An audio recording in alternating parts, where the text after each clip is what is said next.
What's up, everybody? You tuned in to another episode of Strategic Moves. I'm your host, Kenn. This is a place where we bring art, culture, politics, and business all together, and we do it every Sunday right here on this channel.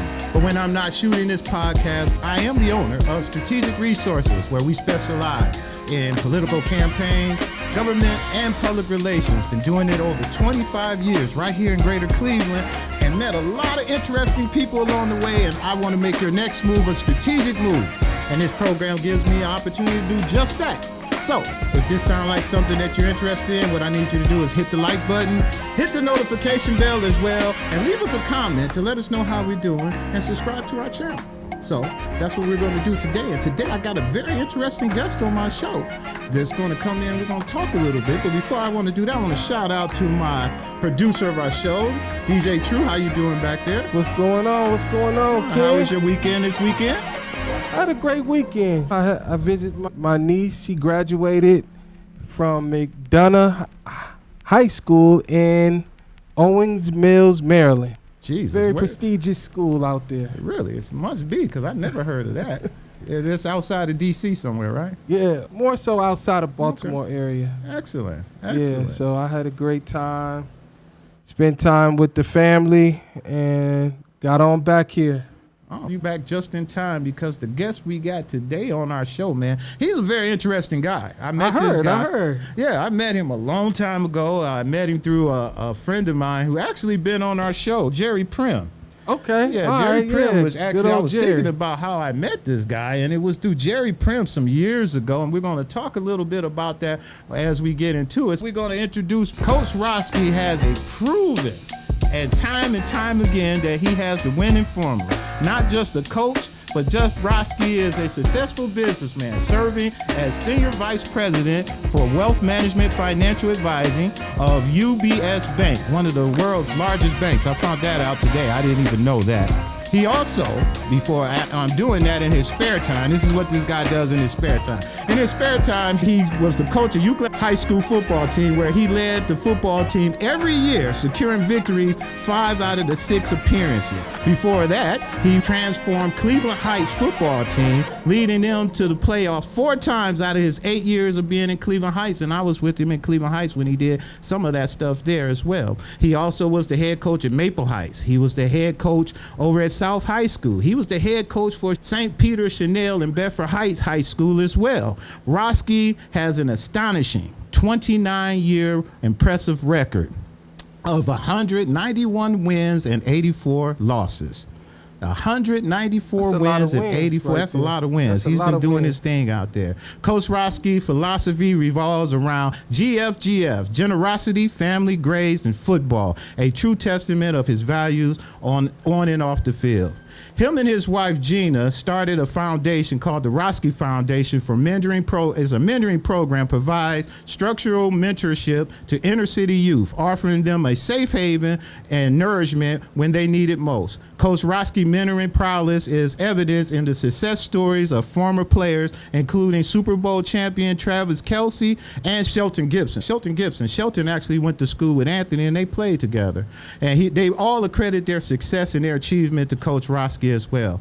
While Coach Rotsky has the X and O's down, and true measure of his success lies within inner city, helping inner city's youth achieve their college admissions and go off to become more than just a college player, go off to life and do bigger things. So Coach Rotsky has really been a real impact in helping these guys over the years. And a lot of people don't know him, that this is a lot of information on this guy. And I'm just tipping the iceberg of it. If you spend just 5 minutes to talk to Coach Rotsky, and we're going to spend some time talking to you, you're going to get to hear everything that I'm talking about and understand why this man is who he is. Also, Coach Rotsky was born here in Cleveland. He went to Case Western Reserve. He is the coach of the Villa Angela football team here in Cleveland, Ohio. Jeff Rotsky is a coach, a businessman, a mentor, a father, and a husband. He is a force to be reckoned with. And last but not least, he leaves an impact with every time you meet him. This man leaves an impact on you. He was an impact on me and my family through our life, and we're going to talk a little bit about that. So everybody, let's give him a big warm welcome. Let's Coach give it up. Jeff Rotsky in the house today, y'all. All right. Now let's get comfortable, Coach. We're going to sit down and we're going to talk a little bit. Absolutely. And get into things. So, Coach, how you doing today? God is good. Sun is shining. It's 65 degrees. It's not 95 degrees. And day off practice today. But to be here and just glad to be hearing what you just talked about your son. And you asked about Marcus McShepard, one of the great joys is people asking about some of our kids that we've coached, just letting and just reveling in their success. Oh, excellent. I'm going to pull the mic a little bit closer, Coach, because I know you talk, but it's fine. You can be loud in that mic. Okay. Sounds good. Coach, we're going to start off like we normally do with most of the guests that come in our program. Get a little background about it, because I tell everybody you're interesting guy. I read through some of your resume and getting through that. But tell us, Coach, you grew up here in Cleveland? Grew up in Cleveland, raised in Cleveland. My father,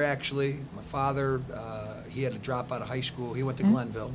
Oh, wait, go back. Yeah, Latif, you can't go nowhere. We got to stop right there. Hold on. What did he just say? What you need, Latif? Are you good? Every time we hear that word, we got to get that horn off. My father went to, and then because his father passed away early, and my mom grew up in the Heights, went to Cleveland Heights, but my father ended up owning a bar on Quincy, 93rd and Quincy. My father owned a number of bars and throughout his time, and eventually my father didn't understand that fists don't beat guns, and after getting robbed a bunch of times, we convinced him, and eventually he got shot. Really? We convinced him to sell blue jeans instead of beer. And we had stores over at Cedar Center, over in Shaker Square. Okay. But just was incredibly blessed with a mom and a dad. Lost my dad 15 years ago. Mom's 89 and doing unbelievable. Never misses a ball game. Loved Cleveland. When I was going to college, had to make a decision whether to go to Case Western Reserve or Carnegie Mellon. What high school did you go to, Coach? I went to Beechwood. I played for the legendary Coach Joe Perella, who was like my second dad. Okay. And just went to Case, did my undergrad and my master's there, and God took me to New York for a couple summers. The second summer, I met my unbelievable wife. Most people move from Cleveland to New York. Somehow I convinced her to come to Cleveland. Okay. And so what was you doing back then, Coach? Because let me ask you, because I know what you do for a living now. A lot of people don't know, and so I'm going to get in a little of your business. You came on, we got get a little of your business. But when you say that your father and your mom, and you grew up in that high school, you played football in college? Played football at Beechwood, played football at Case Western Reserve. Yeah, okay. What position you played, Coach? I was a receiver, and I was the joke about me, Ken, was my average catch was 10 yards. My net was 10 and a half because I usually fell down. But I caught everything now, Ken. I got good hands, though, now. But just to love the game, but really love the relationships more. Okay. The relationships to me was everything. Everything. I appreciate that. That's good. And so after that, you said you went off to college. So I was at Case, and then after Case, I came back. They allowed me to do my master's in 1 year at Case, and had a decision to make. I went back to New York. I had my cousin was my mentor, who worked for one of the most successful firms on Wall Street. But my best opportunity, I got licensed to be an investment advisor when I was a junior in college. And so I had already started to build up a little bit of a book of business, and the best opportunity was to come back here. I had a great job offer here in town by a firm. It was at the time was called Kidder Peabody. I remember that. It was amazing, amazing shop, smallest shop, and I just met who was going to be my wife. And so we were apart for a year, but then she came here, and we've just been blessed. I've got a son who went and played football at Columbia before he got injured, and daughter who's one of the strongest social justice advocates you've ever met in your life. She's just finished her junior at Duquesne University, and she'll be a teacher.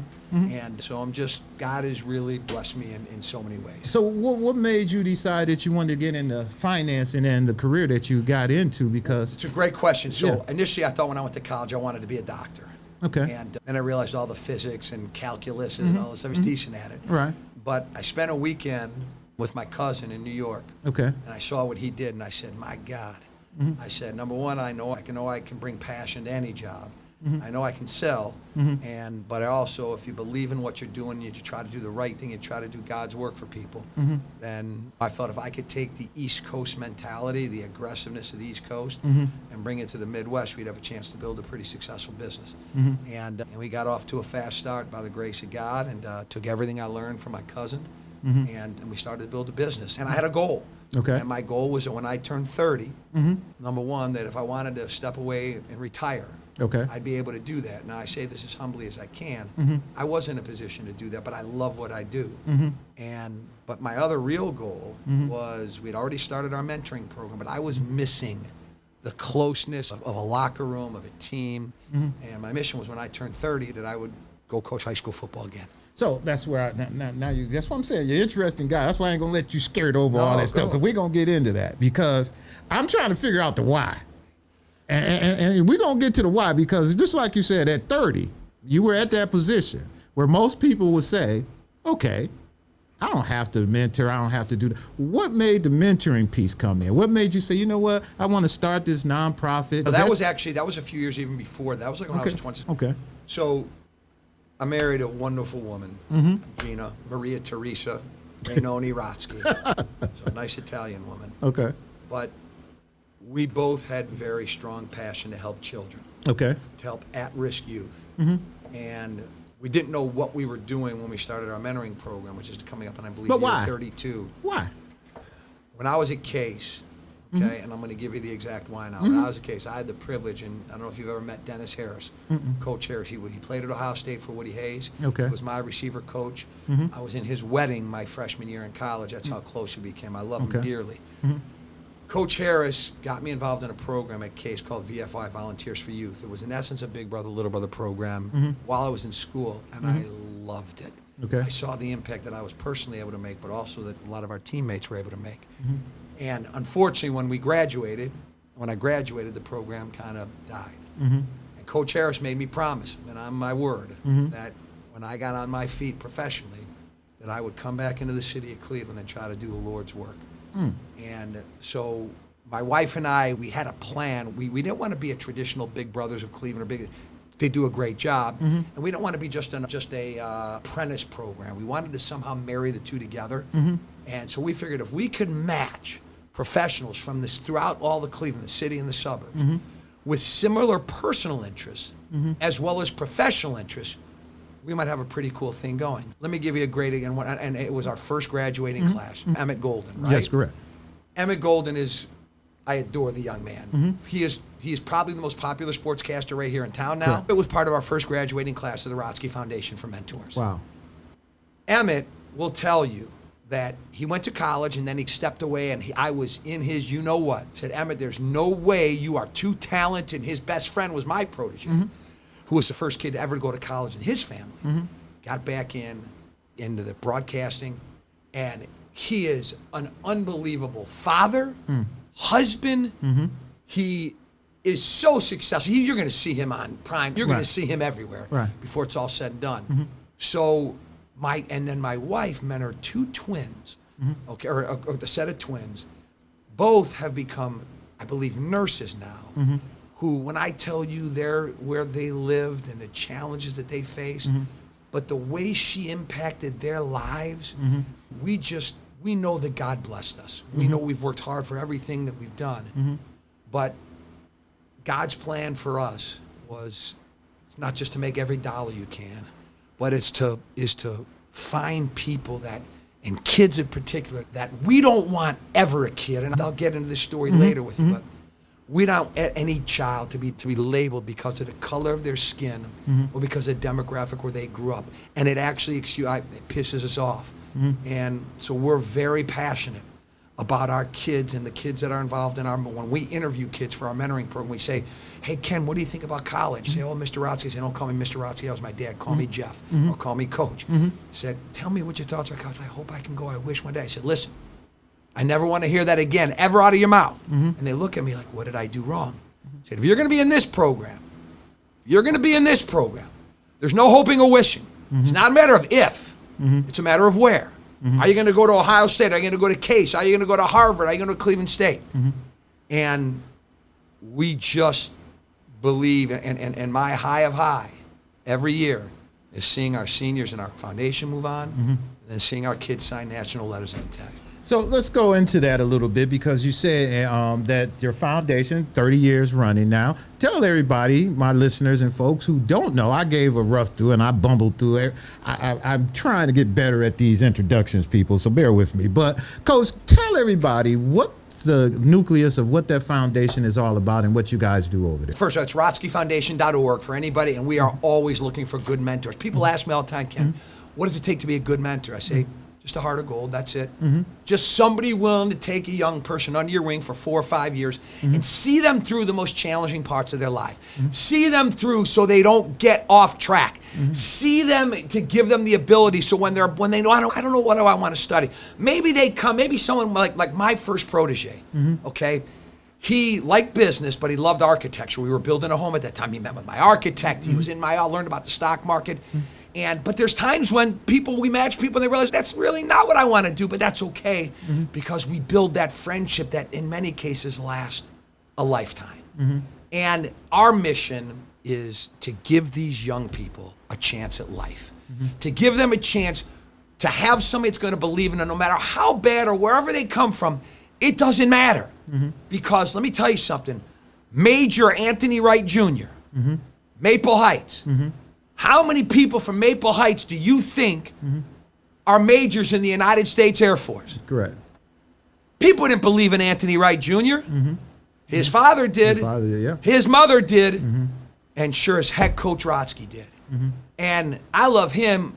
If my son is Bailey, he's 1A. As the male love that I have, he's 1B. And he knows that because every time I talk to him, I tell him that.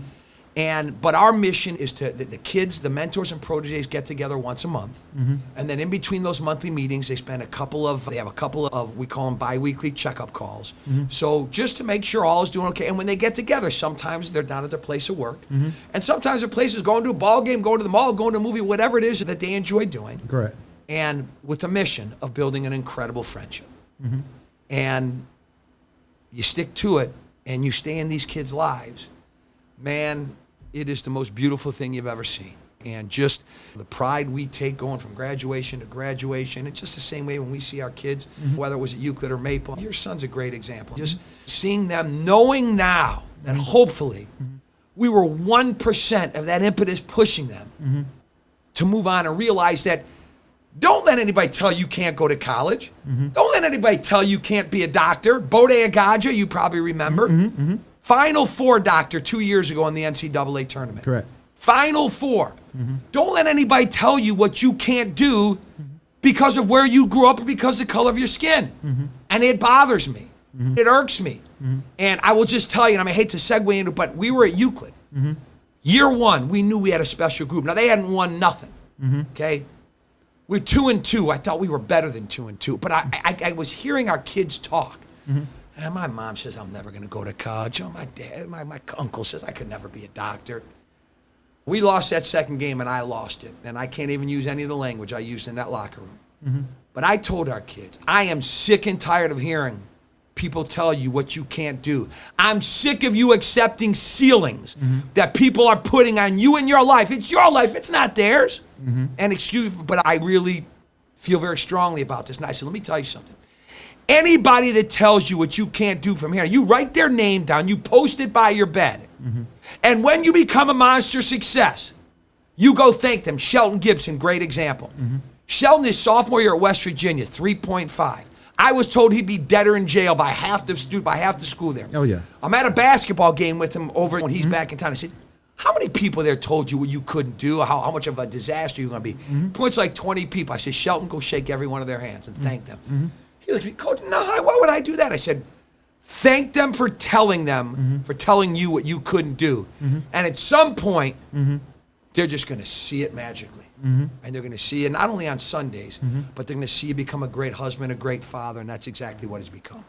So, like I say, man, everybody who don't know Coach Rotsky, this is the man. He got so much. And I told him we'll mess around, sit here and talk 2 hours. But I got to get him, I keep Coach. I apologize. No, you good. You good. I just want to, because there's some things that I really want people to understand that I think is interesting that I wanted us to talk about and get through. One of the things I wanted to ask you about is, and I'm going to get into coaching because that's the big thing. The mentoring program is excellent. And you start kids off in the 8th grade, these mentors. 8th grade, They take them from the 8th grade all the way through high school. All through high school graduation. And 30 years of doing that, you have an auction and everything that you do every year to help put that together. And we left information how you can get in contact with folks and get in that, and we'll definitely keep that. So I want to talk to you about what you do for a living, because what you do for a living is mainly really important too, because one of the things we talk about on our show is a show where we talk about business, finance and all that kind of thing, and we doing a thing on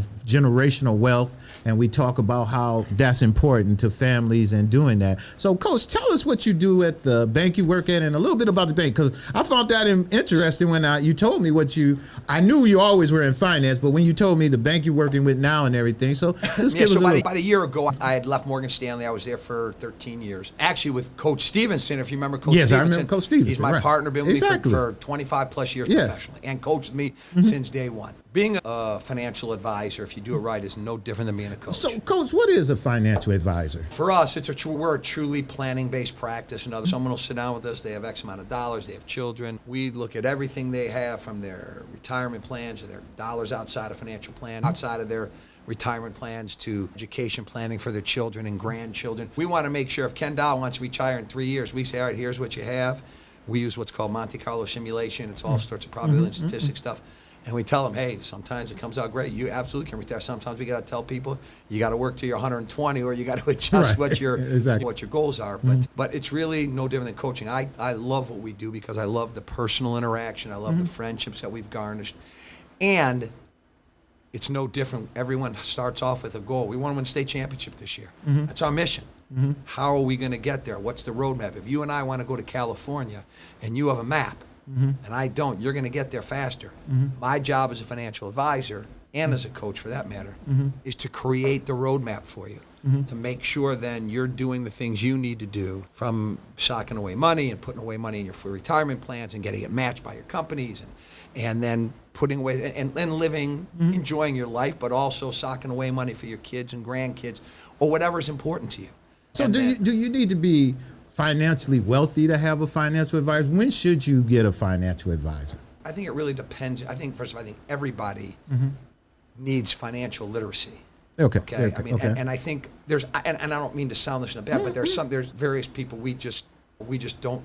We don't work with. Exactly. But it's not to say you can't go online to a Charles Schwab or whatever. Anybody, people that are just beginning. Now, if you have a doctor who's 30 years old and just getting started his practice, well, that doctor obviously can be making some real dough in the future and sets up profit sharing plans and pension plans. So but I think financial literacy needs to be taught in the schools. I think it needs to be taught at a very young age, because people need to learn how to value what a dollar is, and not just to rely. I worked since I was 14 years old in high school. I was seal coating driveways, went from seal coating then to knocking on doors selling the seal coating of the driveways. Correct. And that's where I gained a lot of my confidence as a salesperson as well. I think that's great, because you're able to give some of that advice to some of the players and people as they grow up and been through your program, because again, that's not something that's taught, especially in our community, a lot. No. And one of the biggest things, especially, and I've been in business 25 years, is learning the hard way. You know what I mean? Well, there are so many people. I'm going to give you a first example. They go and buy a car. Their first car is a bleeping BMW or a Range Rover or a whatever, and it's 50, 60, 70 grand, and they're making $40,000 a year. Now, I got to tell you, in my world, I owed so much money to Case Western Reserve. They were the Coach Rotsky Bank and Trust initially. Right. But I drove a car that was passed down to my family, had 300,000 miles on it. But you know what? My first 6 months of my business, I paid off every dollar on the loans that I owned. Wow. And then I bought a Toyota Camry. I wasn't going. I'm blessed, but you got to know to live within your means, and you got to learn to set budgets. People got to learn to live within your means, and it's the same way for people that then when it's time to retire, people are retired with a couple $1 million. $2 million nowadays, you can live a comfortable life, but you got to really know how much you spend. You got to spend the time on it, and know, even though we always say you never spend at the age of 85 what you do at the age of 65, but you got to plan for that, and you got to plan for health care stuff. You got to know if, God forbid, something happens to you or your spouse, and you got to go into a nursing home or something. These are all things that are the what-ifs in life that you'd rather prepare for them than have them sneak up on you. Man, that's good advice, man. I was going to ask you, give us a little bit of good financial advice to send us on our way. So you just hooked us up with all of that, and I'm good for that, Coach. So now we'll get down to the GFGF. God, no, generosity. It is God. It is God. It had to be generosity at a public school. It's God. You know what? And that's what I thought. That's what I thought, because when you was at Heights, it was God. And I was like, hold on, I'm reading my thing. I think I've gone back and forth a few times. I think I may have gotten in trouble at a couple public schools. That's what I thought. God, so then I had to make it I said, Coach must have got some harassment about this God thing. But yes, because it was God, family, football, grades and football. And that's what I thought. And where you get that from, Coach? To be honest with you, I'm not the creator of it. One of my very dearest mentors, Dick Marabito, Coach Marabito, who hired me for my first official head job where I wasn't a co-head coach at South. And he was the architect of GFGF, and we've just taken it to another level. We lost Coach Marabito a few years ago, but he was an unbelievable, he was a former coach at Chanel and a very dear friend of mine. So let's start with your coaching history then. You say you started off, so back in your story earlier, you said, hey, I got the bug, I still wanted to coach, and I got into it. So what was your first coaching gig? My master year, I got my master's at Case. I was a GA, and so I worked at Case with those guys. Then, when I turned 30, I told you I went after my first job. Okay. So I went to Cleveland South High, and one of the greatest principals ever, Joe Mueller, who's been around and about. He's an unbelievable guy. I think he's at North Ridgeville right now. Okay. Unbelievable guy, athlete. He was an athlete himself. He was a great guy. 2 hours for us to be named the head coach in South, I got grieved by the union. Okay. So I had to then eventually share a co-head coaching. We went from 0-10 to winning the South Senate Championship. I don't know if you ever remember the name Mo Lee. But Mo Lee was we called him the general. He was the man from Pal 6. Okay. And he was the man. Okay. First scholarship offer we ever had from Ohio State. Had a young man, Armiko Weir the ear, got a first offer by Elon. Crazy as it's kept, out of 12 seniors that year. Now this is they're 42 now, so this is 25 years ago. I'm in contact still with 8 or 9 of them. Wow. Okay. It is I have 750 to 800 past and current players in my phone. Some people say it's a curse. To me, it is God's greatest blessing. No, you keep up with them because you still texting me. Yeah, I did. That's for sure. It's every Christmas, every Thanksgiving, everything we get a text from the coach. I was like, he has to have a major text line to be sending all of those messages out. So you started at South High. We had an unbelievable year. It was, and those kids, Jawan Studgens, Delmar Price, should love every last one of them. And for the first time, we had kids going to college who never ever gave a chance to. Okay. Spent a year at South High, but it was too political. The opportunity at Chanel opened up. They had won 12 games in 9 years. It was exactly what I was looking for. My mission, I've always said, Ken, it's more fun climbing the mountain than it is trying to stay atop the mountain. That's correct. But we climbed it pretty quick at South. But then Chanel, this was a disaster. Well, Coach, I'm gonna go back on what you said because that is really true. It is. It's much fun, more fun trying to get there than when you actually get there. And I even apply that to even some of the political campaigns that I done worked on. When you're the underdog and you climb it and you're clawing and you're fighting. You have all these wonderful stories. Oh, we stayed up all night, we did that. But once you win and that person gets that gig, sometimes either they're not the nicest person or sometimes you be like, oh man, we got to really work harder to stay there. And it's always that. So you're exactly right on that. It's, you know what? And I always think when I've made a move, sometimes, well, I'm too old for this, but you know what? We've been blessed, and we've taken 5 programs to the playoffs at least twice. Right. And I don't know if anybody else, and it's not me, it's our staff, it's Coach Lemons, it's Coach Clear, it's Coach Stevenson, it's the unbelievable group, Coach Austin. But the joy is seeing what the kids do. And when we came to Chanel, this place was broken. I mean, it was broken like you can't believe. But I knew now that we were able to encourage people to come here. If I use the word recruit, we were able to bring people in, and once they came to school, talk to them and everything, and we went to work. And then, by the grace of God, the names like Stephen Cargile came into my life, Bam Childress came into my life, Ramon Shavers came into my life, and we just started building these incredible friendships. And that run, and when you go, we got there late, so we won 1 game our first year, 1-9, 6-4.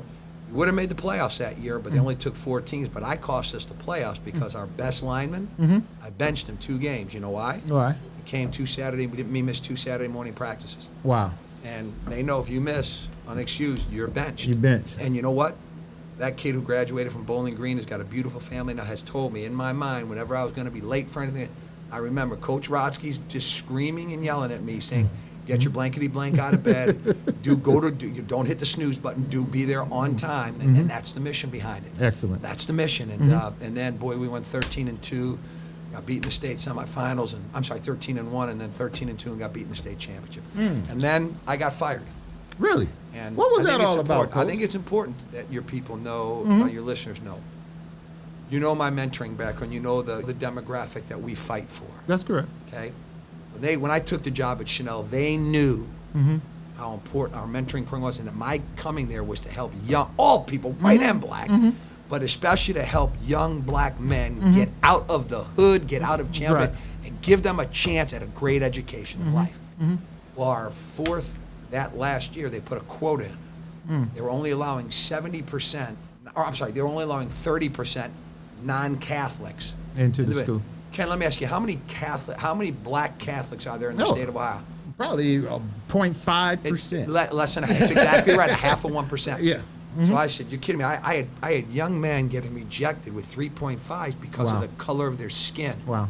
And I fought it very publicly. Now, let me tell you something. That's where when Anthony went to Chanel and he was part of that Ed Choice, and they were having the same issues then because they were letting kids in who were Ed Choice, who predominantly were African American, and so that we don't spend our time talking about that mess. Eventually, they ended up closing the school down and tearing it down because they just didn't want to have. But the smartest thing that our governor and archiver did was Ed Choice. Oh yeah, it was. Because Benedictine, St. Joe's, Central Catholic wouldn't be alive without him. Exactly. What greater God's good could you do? Just think about this.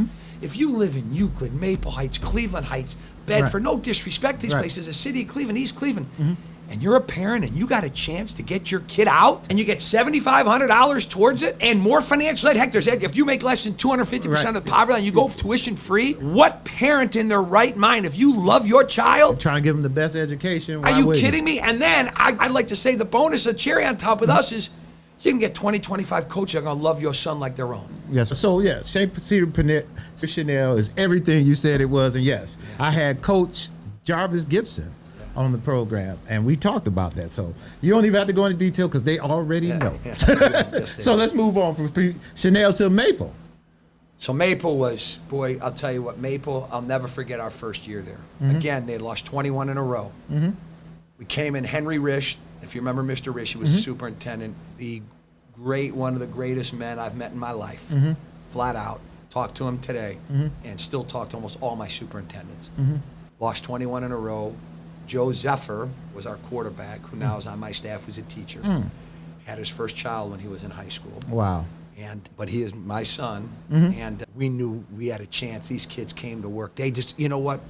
The places that we've taken over, Ken, there's been one commonality. These young black men, and even the white kids at Chanel and St. Joe's that maybe didn't come from the greatest families, all they want to know, if it's 12 midnight or 1 in the morning and all heck hits the fan or something's wrong in their life, that they know that if they place a call, I'm going to pick my phone up. But more important than that, if something ever happened to their parent, or their parent was out of town, or God forbid, they know they will have a bed in my home. They will have food on the table. They will have clothes on their back. 3 years ago, a father was putting his hands on one of my players. It was on my birthday. He spent 2 days in my house. It was God's plan. Hey, that's what you've been doing. And it was one thing to talk about it, but you actually been doing it. So that's a huge testament to who you are. You got to walk the walk if you're going to talk. And at Maple, so we come out the first year, and I'll never forget this, Ken. This is one of my greatest football stories. U.S. first game. They're good. They're supposed to be a playoff contender. A playoff, no doubt in it. Competing to win a state championship. We're on 21. We knew we had something going here. We go up 14-0. Our kids are looking around. They didn't know how to act. It's 14 at half. Their heads are down. I go, Christ, what is your heads down? You'd be losing 30-0 last year. Right. Should win the third quarter, win the game. We win the third quarter, winning 21-14. They tie it up 21-all. With 50 seconds left in the game, they score. U.S. scores 20-20. Everyone in the stands leaves. And I could, the same old Maple Heights. No timeouts left. Kick return to the 50. Clinical Class's last play of the game. Throw a pass interference in the end zone. We get a touchdown. Go into overtime. Everybody's running back now. Right. We go to overtime, right? We hold them to a field goal. All we got to do is score. We get the gorilla off our back, right? We run counter boot, fullback in the flat. He's wide open. Makes a donut, goes right through his hands. Now, you got to remember, we scored that touchdown. Our kicker had never kicked an extra point before. He makes the extra point to send it to overtime. Now, 37-yard field goal. Got to kick it. We're 4th and whatever. Right. Boom. Kicks it 30. Double overtime. We score again now. We have our first botched snap. We're up 6. All we got to do, we get them to 3rd and goal from the 8. Quarterback breaks contained. The corner comes off. He plunks it over, hits it. They kick the extra point. We lose the game by a point, double overtime. Wow. If you remember university school, they put you in a shed. It's about 150 degrees. Our kids are patting themselves on the back and all feeling good about it. Oh, I went nuts, and I went through a tirade. I said, now I get it. Now I get it why you guys are 0-21. Now I get it why you guys are so darn used to play coming in 2nd, 3rd, 4th, 5th. You don't know what it is to win. And we uncorked on them that week. Westlake beat us 40-50-0 the year before we got Westlake that game. 28 rip after the first quarter. We got him. One kid caught 3 touchdowns and broke the record, caught 4 for 280 in the first half. We end up destroying them. We're 6-3. We're 9th in the region. Garfield's 8th. We got to play them for the play. Winner take all. At their place, we're playing, by the way, in a strike. We played one game at home. There was a strike that year. Wow. We're playing Garfield at Garfield in a rainstorm, and we're winning 6-0. Pouring rain. I said, God, just hold us. And they score with a minute left. I'm on my playing, God, have them have a bad snap. Just give us a chance. Sure enough, he sails it over the guy's head. We go to overtime. We go to overtime. We go to overtime. We score. Okay? We score. We kick the extra point. They come back. They score. They call time out. They're going for 2. I'm like, oh, my God. Pouring rain. Pitch sweep to the wide side of the field. Can't tell what happened. It's raining too hard.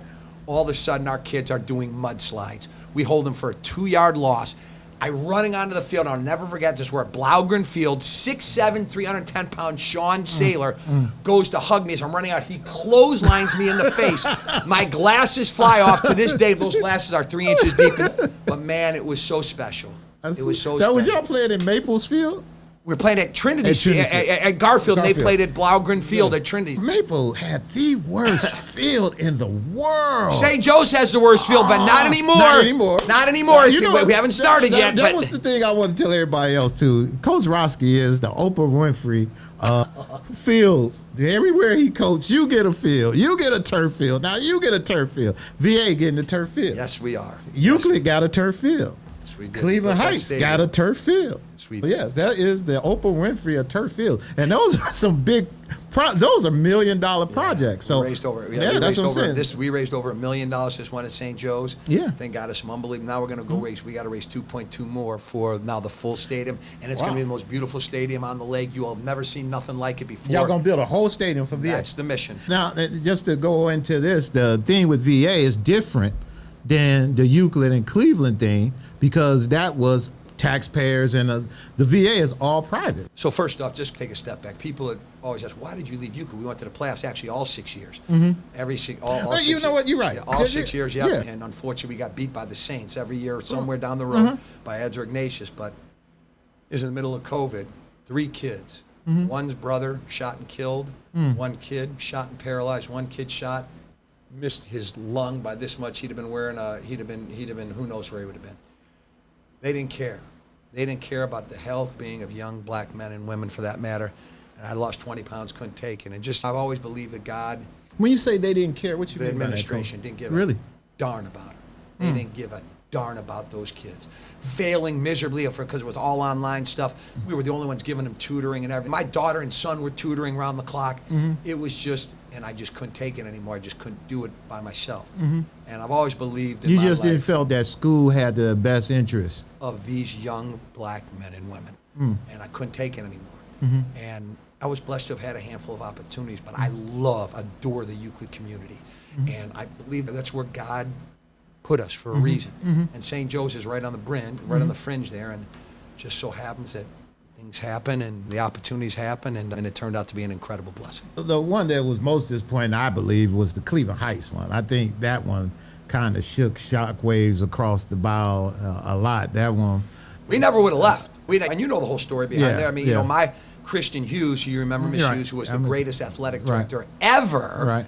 When my son was in the 8th grade, because I knew he was a coach's son, he had a chance to be pretty good. We had an agreement that in the 10th grade, that we would play all of our home games on Thursday or Saturday, so I could be a father, because I'm always going to be a father. There's no way I wasn't going to see my son. Right.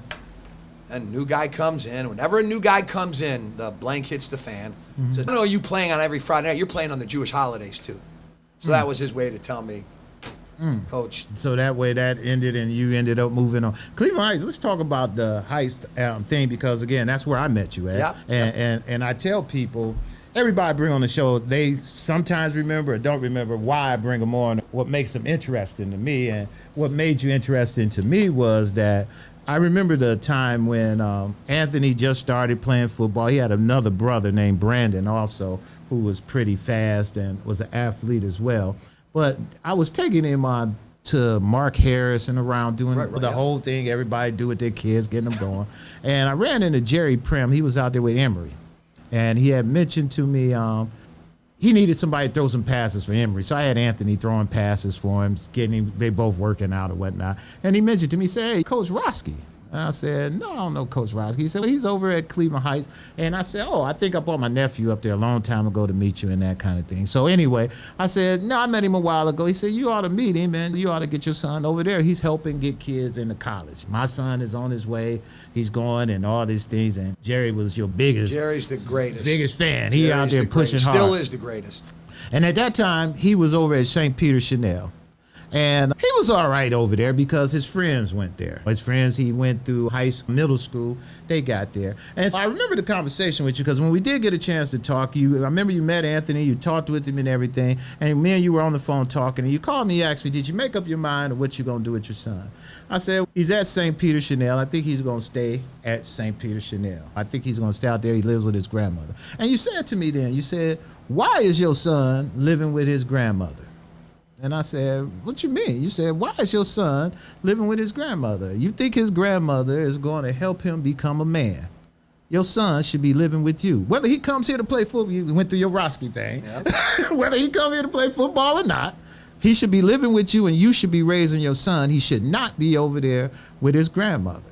I remember you told me that. And from that standpoint, I was able to take that conversation, and I went and I spoke with his grandmother, and I told him, "Hey, I believe that I want Anthony to play football. I believe this coach over there at Cleveland Heights High School, who I talked to, I believe he's going to help Anthony get a scholarship, go to college and all these things. But Anthony has to live with me because he has to live in Cleveland Heights in order to go to Cleveland Heights School." Now, Anthony was 14 when I made this ask, but it was not a hard thing at all. It was like, okay. Now, in my mind, I'm playing this, oh, my God, I got to have this conversation, and this is going to be crazy, and got to argue with this lady about this and all of this and carrying on. But it was real simple. She was like, "Fine, I'll go ahead." And she gave me custody. Man, when you got, listen, Ken, you and I know this. Yeah. The tragedy of our culture is we need more Ken Dowells. We need the black fathers to be in their kids' lives. Do you know how many kids I have to talk to every year that feel it's their fault? That their fathers don't want to be in their lives. Right. And I have to say, "Listen, it's on them, dude. You're a great kid. It would be a blessing to be your father." So I said, learn from that and become a better father than the one you don't have. Become a better father than the one you don't have, and learn from the ones you have around you, the coaches, and how we love our families and how we love you. And know that's what a true father is. So we need more of the Ken Dowells. Oh, yeah. And that was it. That was the deciding factor, man. And so I tell you that I brought you on because, one, that was an interesting part that helped pivot things in my life to help me be able to bring Anthony in. And he got a chance to grow up with his sisters and everything else under that umbrella. And it was a big thing. His relationship with you and him is good days, bad days. He remembered the runs. Oh, listen, you know what? You know what I've always said, Ken? I don't necessarily care if my players like me when they play for me, though I think we do have really good relationships, but I hope they love me when they leave because hopefully we've given them the tools. Hard work, never quit, never give up, never let your family down. Exactly. And that's what I talked to him about. I said, all the time you might say, "Oh, coach was this, he was that, he made us run, he did this." But all of those little pieces I see, you still got them. And it was the stuff that got you. And if you go on to help and coach any other sport, you ain't gonna be no other way but the way that you were used to being, and it's gonna be the same way Rotsky taught you. You know what? And it's the discipline, but hopefully, I hope your son will say, Coach Rotsky was tough, man. He gave me some tough love. But hopefully, he says he was a fitty guy. Say he gave me 50% of that kind love, 50% of that tough love, because. Listen, kids right now, any kids, they don't need what they want to hear. They need what they need to hear. I've got Bo Jackson. I got the kid's name is Bo Jackson. He's the most recruited kid in the state of Ohio right now. He's going to be a junior. He's offered at Ohio State, Michigan, Notre Dame. People can't understand why I'm up his. I said, because I want Bo Jackson to be better than. I don't care where he's offered. Right. What good am I? And parents say, and they want me. Dad is my head freshman coach, but mom, he screws up. I'm going to make Bo Jackson the best version of Bo Jackson he could be. I don't care how much everybody tells him how great he is. I want him to be the best to ever walk the halls. Right. I want him to be Mr. Football in the state of Ohio like Bam Childress was. And that's what he needs to hear. Let me ask you, give us some of the names of some of the players that you done coached over the years that you're most proud of, or then went on to the league and stuff. You have a nice list of folks. Oh, my God. We call it our tree of success. Yeah, let's hear the tree of success. Obviously, just from a pure football perspective, it's Travis Kelce, who will be one of the top 10 greatest players to ever play the game. That's my opinion, maybe my bias, but I believe it's true. And he was a quarterback for you. He was a quarterback for us, yes, he was. Only player I've ever had that could have been Division I in baseball, basketball, and football. Really? Through 92, 93, could dunk every which way, was ridiculous. Really? Ridiculous. Wow. So Travis, Bam Childress was my first son before I ever had my first son. Okay? Unbelievable father. I'm proud that he went to the NFL, but I'm proud he's got one of the most, you should have Bam on your show one day. We will. One of the most successful State Farm insurance agencies. 3 beautiful girls. I'll tell you a great story. He had 2 girls already. And I get the call within 2 hours after the baby's being born. That's our friendship and our relay. Just had dinner with him 2 nights ago and his girls. And his 3rd child is about to be born, and I keep telling him all along, man, you're going to have a boy, because he was keep trying to. And I'm at Euclid at the time, and I go, Coach, I had another child. I go, yeah? He goes, Coach, I had another baby girl. And I said, this is the greatest day in Euclid football history. He goes, what do you mean? I said, dude, you don't got a boy. I said, I got you on my sideline every week for the next guy. So now we have to worry about it. And so it's great, but I'm so proud of the young man he's become. Excellent. Dontez Sanders, 2-time leading tackler at Wisconsin. Wow. Came back here to Cleveland. Okay. His brother Darnell Sanders, you remember, played in the NFL with the Browns. Got big into real estate. He goes, Coach, I want to get into real estate. I think I'm going to be really good. And Dontez, now he'll tell you, when he came to Chanel, he was Dontez from the hood. Wow.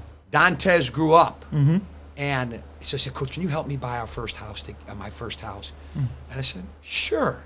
So I was blessed, and I trusted him too. And if I lost it, it wasn't, but it was. Fast forward, he has become one of the most single successful real estate guys in all of Northeast Ohio. Wow. Okay, we own a ton of homes. He and I we own 6 homes. We own an apartment building. I am so proud of him. Again, but even better than that. Great father, great husband. He's volunteering coaching our linebackers this year. Okay, so that's 2. Anthony Wright Jr. I got to tell you, so I took my son down to see him play, and my son was probably 9 years old at the time, and we met his dad and his mom down there. And it was ESPN Game Day when Kirk Herbstreit and all those guys. My son goes, Dad, we're getting there at 5 in the morning. I said, son, you're going there alone if you want to go there at 5. We get to the game. It turns out that Anthony returns a punt 90 yards. It makes ESPN's top 10 list. His dad hugged me, almost threw me on the field. I got to see him get his degree. I got to be on the field with him for his last game.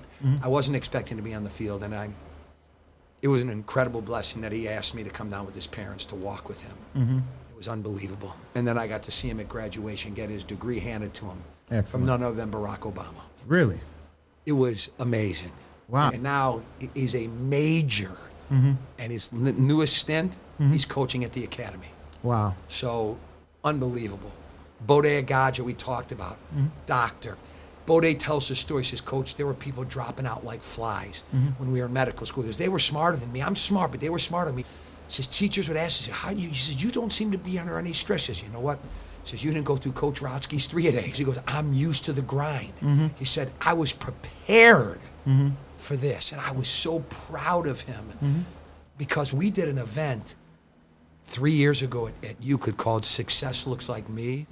And I brought back 50 to 60 of the most successful black young men, either that I've coached or that I've been befriended. And it was an amazing, amazing time for everybody.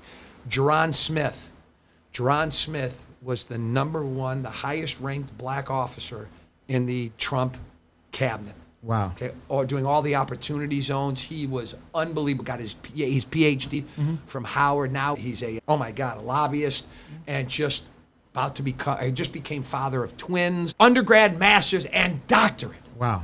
Amazing. Wow. I'm telling you, and he grew up in the inner city of Cleveland. Steve Cargill, who just lost his mom, Marilyn, who was the first principal that we started our mentoring program with. Steve had MAC offers. We got him into Columbia.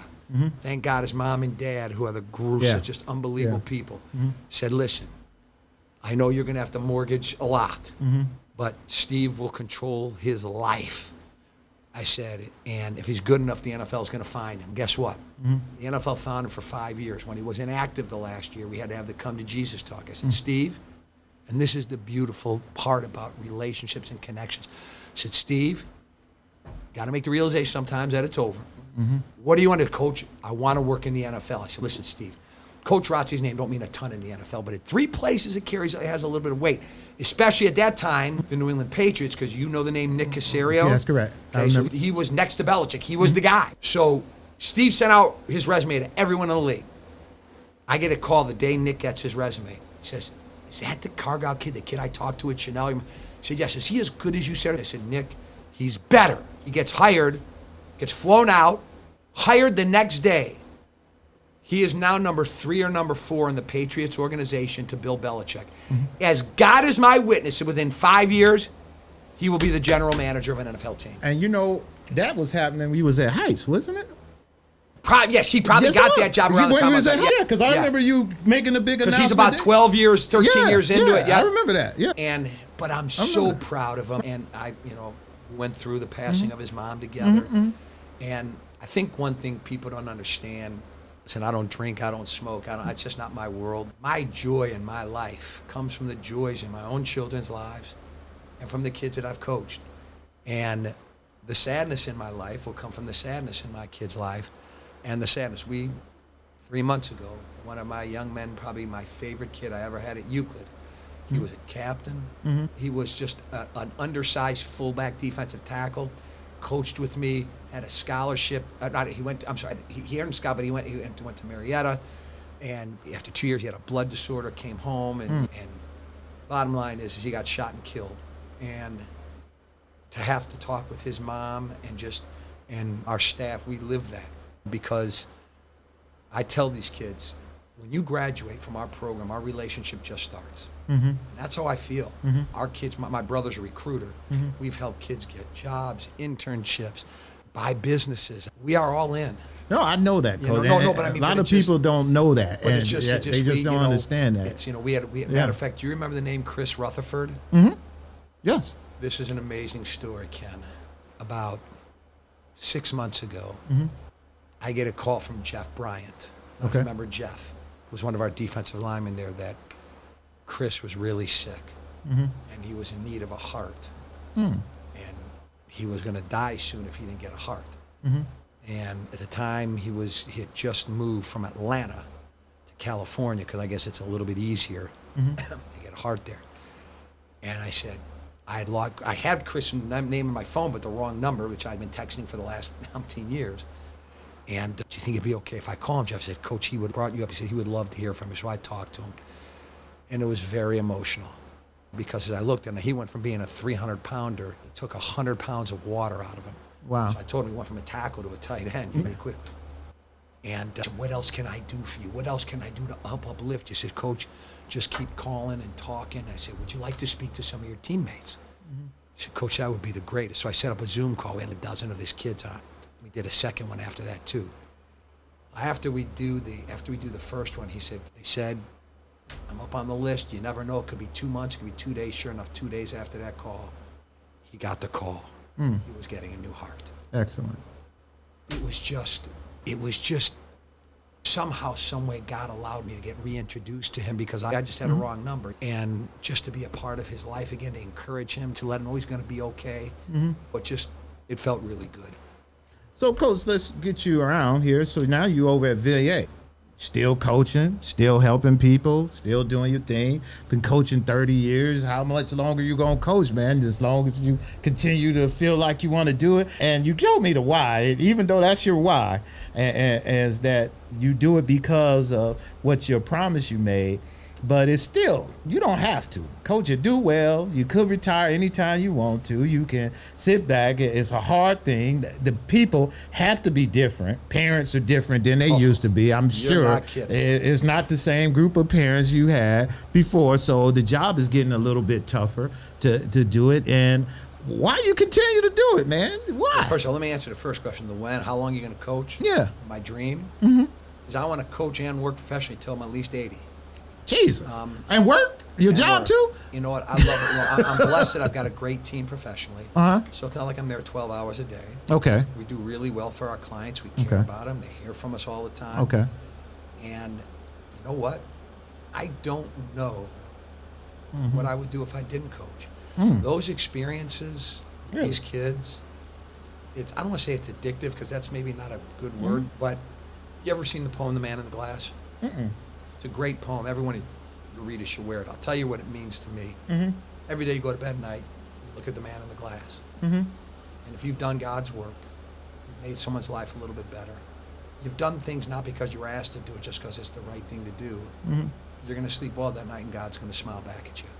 If you've been selfish, if it's only been about you, if you haven't taken care of people, then you're probably going to have a little bit of a restless night's sleep. I love seeing a Shelton Gibson who people left for dead, seeing him come out. Kyle Dotson, you remember Big I remember Kyle. So people don't know Kyle's story. I don't know if you know Kyle's story, but Kyle, dad, nowhere to be found. Mom got killed in a car crash when he was in the 7th grade. His house was the first family when we started doing the Give a Christmas. His was just by luck. Yeah. And his brother Corey, by the way, he's going to be Dr. Dotson in less than a year. Really? In education. Really?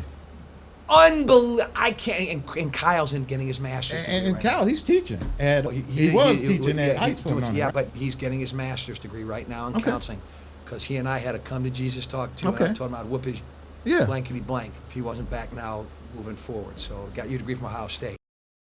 Got an awesome picture of Anthony and Kyle sitting on the bench. It was a picture they did when they were making that run at Cleveland Heights that year. And it was undefeated. And it was a real good picture of Kyle and Anthony sitting on the bench yelling about something. I guess somebody was yelling and they both sitting there yelling. But I was just looking at Anthony. He was pretty big, but Kyle was sitting next to him, was like huge. Kyle went through God, he was huge. We got him to another doctor and got him cleared. And so. Yeah, Kyle was big.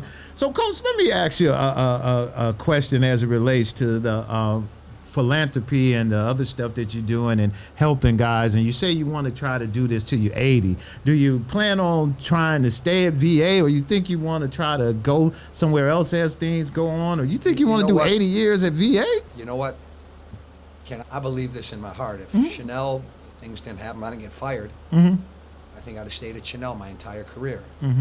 I left Maple, not because I wanted, at that point, we'd been there 5 years, had a lot of success, but I wanted a different challenge. Went to Cleveland Heights, I think I would have stayed there forever.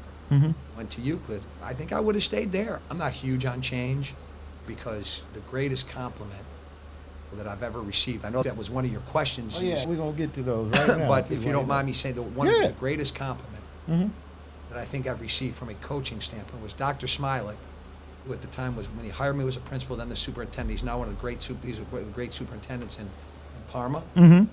When I left Euclid, he said, you came in here and you told us all the stuff you would do. And he goes, I didn't think you'd be able to do what you said you do. So you came in and talked a big game. He says, you had a lot of confidence, but what you wanted to do for our kids. He says, not only did you do what you said you would do, and not only where you were, but you did more than you said you were going to do. Coach Lemons, I'll talk about him on our show a little bit, because Coach Lemons was a really good dude. He had this thing in our community. He was the first guy in our neighborhood, one of the first guys who actually were going to private school. His family owned a business in the neighborhood also. They owned a grocery store.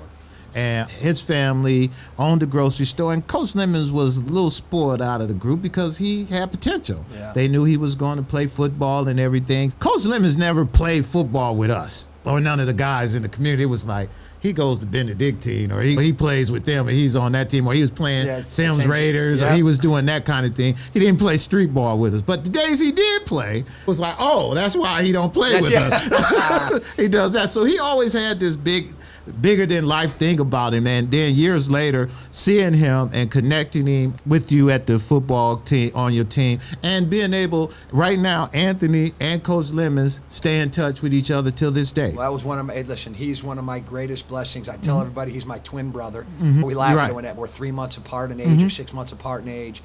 Retired state trooper, retired head of the criminal justice program.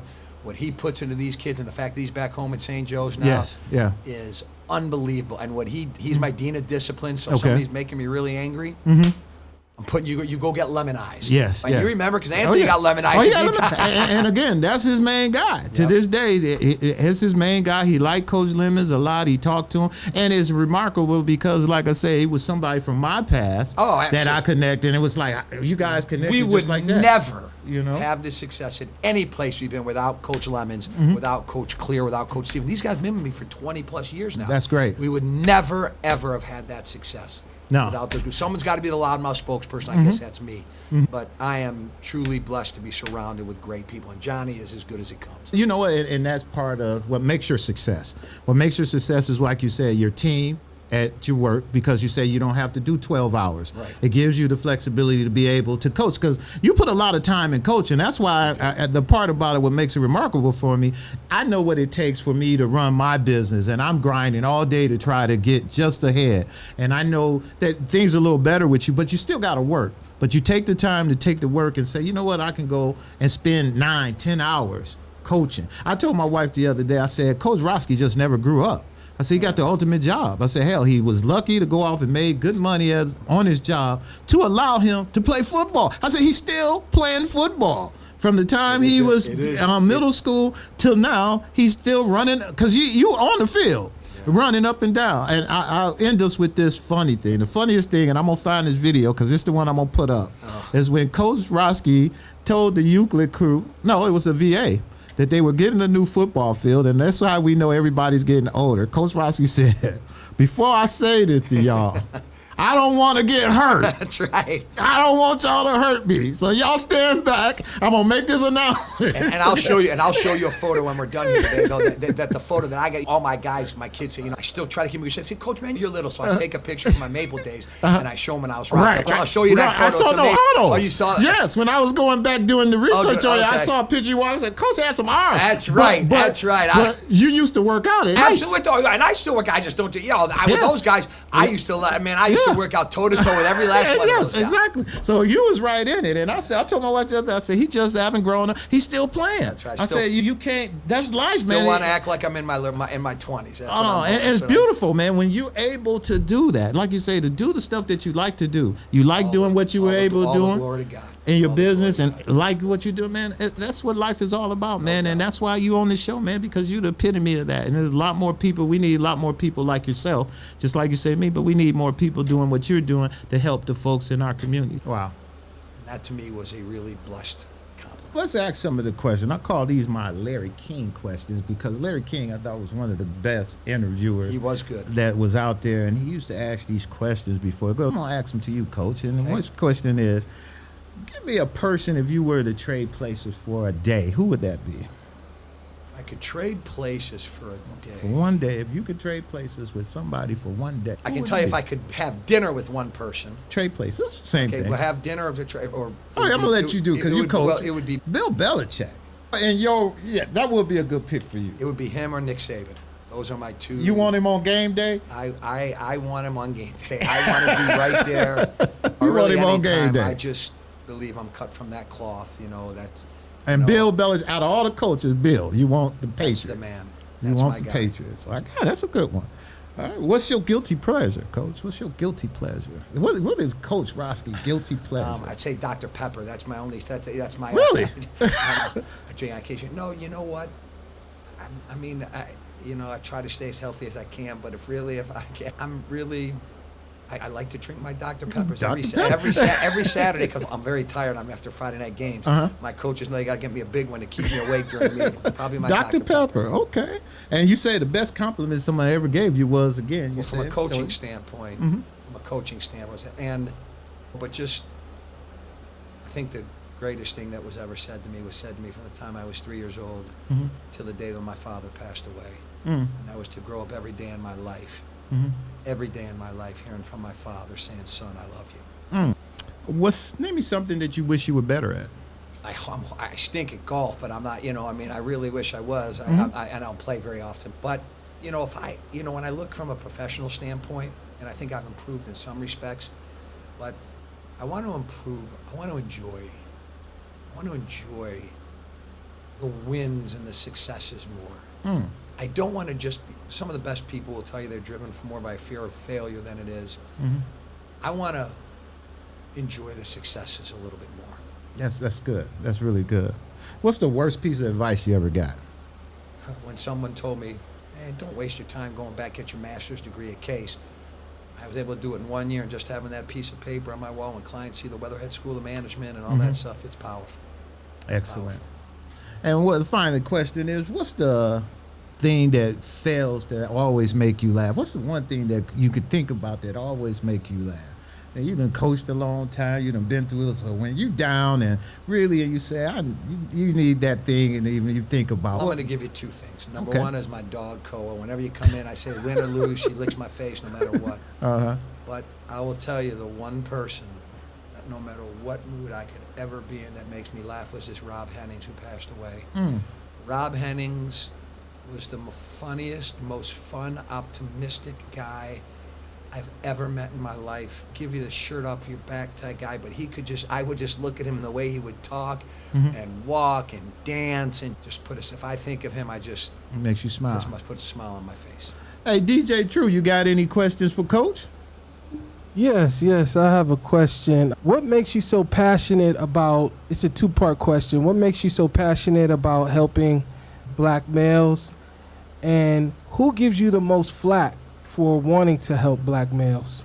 What was the second? Who's giving me? The question was, why are you so passionate about helping black males? And then the second part is, who gives you the most flack about helping black males? So it's a great question. So I can tell you this. First off, it's Hispanic, but in our mentoring program, it is the minority population. But it just turns out that it's young black men and women that we are very passionate about. You know where I get the most, and this is just the truth, they may not like hearing it, but, and they negatively recruit against me, but they say, why do you want that white man talking and screaming at you like that? Why would you? And it's disappointing because I would think. No, you know what? You hit that on the head, Coach. That was, I remember when you mentioned, that was the thing. It was going around. That was the thing going around. And listen, I like to think, and I'm just going to keep it real. Yeah, go ahead, Coach. If I'm a parent and I'm looking to send my kid to high school, and I'm comparing Coach Rotsky in St. Joe's or Coach Ginn at Glenville. Let's say the football is even, okay? People don't understand the Ginn Academy. Last year ranked number, and I'm not trying to be disrespectful, but they ranked number there's 820 public schools. They ranked number, I think, 792 below East Cleveland Shaw. Now, if I'm a parent and I love my child, am I going to put him in that environment? Am I going to send him to St. Joe's under the mentorship? But when things are talked about, they'll say, man, why would you let that white guy scream at you like that? Or, it's not a matter of, hey, does he really care about you? It's because of the color of my skin. And it doesn't bother me. I'm used to it. But I think that's unfortunate. And that's not a person. That's a thing. That comes male, female, when that comes out. Yeah. And I heard that too. You're 100%. You know what? You're right about that. People always say, doesn't that bother you? Like my wife will sit in the crowd and get mad when people make comments. You know what? I'm glad you mentioned that because we will give a shout out to your wife because you gotta give her credit. She sits in that damn stadium and she sits in. I remember her sitting in there and people going off, and I remember looking at her. That's his wife right there, y'all. Listen, we were going to the state with the day we win the game to go to the state championship at Chanel. I am the next coming of Jesus, and then we lose that game on the way back. Oh, she got to get out the stadium when she looking at this. Go, let me start leaving now. She made it so she sits away from everybody. Wow, because she used to sit right in the mix. And my mom. Yeah, they were right in the mix. I tried to tell her, I said, don't listen, that's emotion talk. And I said, and you know what? I said, People, I said, don't it bother you the way people talk about you? I said, listen, if the people that know me talk about that way, then I'm concerned. People that don't know me, they think I'm loud. They don't know what we do behind the scenes. Right, they don't know the love we give these kids. They don't know anything. When you start worrying about other people, that's when you've let them win. And that's why I thought it was important to have you on. Because I know you do the real work behind the scenes. People going to say what they're going to say. The work speaks for itself. Record speaks for itself. The accomplishment speaks for itself. The amount of people that you put through there, the effect that you had in my life. I gave an example of what you did for me that changed minimum of how things were going in our whole family structure. So unfortunately for them beautiful girls, they had to live with Anthony for that. They got over it, and that's their buddy now. That's a blessing. That's wonderful. That's their buddy. So without all of that's part of it. So I wanted to thank you for that, and thank you for coming on our show. But what we do, like we end all our programs, Coach, is I give you an opportunity to look into this camera here. You get to say anything that you want to say, man. You get to plug whatever you want to plug. You get to say what you want to say, anything you want to give people. We're going to leave all the links in our descriptions on where you can get more information about Coach Rotsky's mentorship program, how you can get involved in his mentorship program. And we're going to put on there the VA, Villa Angela St. Joe's football schedule so you can follow him and see what their team is doing this season when we get going with that. So, Coach, take your time. You can say whatever you want to say. Give what you want to do, and the camera's yours. I appreciate it, Ken. It was fun, first off, seeing you. And really what I want to talk about is people finding the will and the heart to help others. If you go home today and you're going to think about something, and if you've been looking for an opportunity, I'm telling you, joining our foundation and becoming a mentor to a young man or woman is the single greatest gift I believe in my heart you could do. There's other worthy causes out there as well. But if you want to be hands-on and change a young person's life and change our world one kid at a time, you can do it. I speak to kids all the time and I see people say, you can never, how can I change cancer? I said, one person thought about Locks for Love and now that's become a whole organization. If you want to change the life of a young person in the inner city of Cleveland who needs our help, please go to RotskyFoundation.org.